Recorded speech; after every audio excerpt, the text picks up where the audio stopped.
Bonsoir à tous, bienvenue dans votre journal du Mercato, c'est parti pour un tour d'horizon des infos transferts de la journée. Ce jeudi, on débute par un véritable coup de tonnerre en Espagne. Le Real Madrid et l'Atlético ont été suspendus de recrutement par la FIFA pour les 2 prochaines périodes de transfert. Il y a donc urgence pour les 2 clubs qui chercheront à se renforcer cet hiver. Le Real pourrait accélérer et tenter d'offrir à Zidane un numéro 9 de classe mondiale comme espéré ces dernières semaines.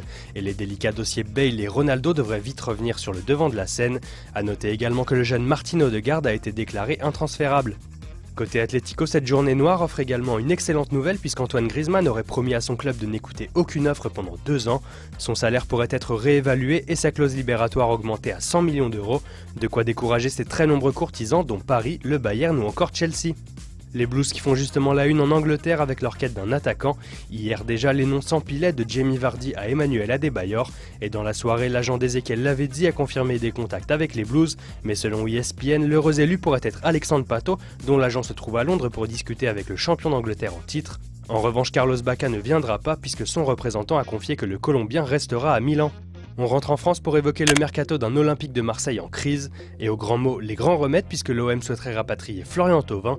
L'équipe parle de négociations avancées avec Newcastle pour un prêt de son ancien joueur. Les Phocéens se sont également renseignés sur un Gervinho déçu du départ de Garcia à la Roma. Marseille qui serait en pole position pour recruter Fernando Tissone, milieu argentin de Malaga, mais également bien placé sur le dossier Hamdi Naguez, international tunisien de l'Étoile du Sahel. Et alors que Romao semblait proche d'un départ, le milieu togolais pourrait finalement rester et même prolonger à Marseille. On finit à Lyon où l'incertitude plane toujours autour de Claudio Beauvu. Jean-Michel Aulas a confirmé aujourd'hui avoir reçu une offre d'un club anglais proche des exigences rhodaniennes, situé aux alentours de 5 millions d'euros, mais l'OL pourrait donner la priorité au Celta Vigo qui a déjà la préférence du joueur. Enfin c'est officiel, l'AS Roma tient son nouvel entraîneur en la personne de Luciano Spalletti et Arsenal a confirmé l'arrivée de Mohamed El Neni, milieu de terrain égyptien du FC Bâle.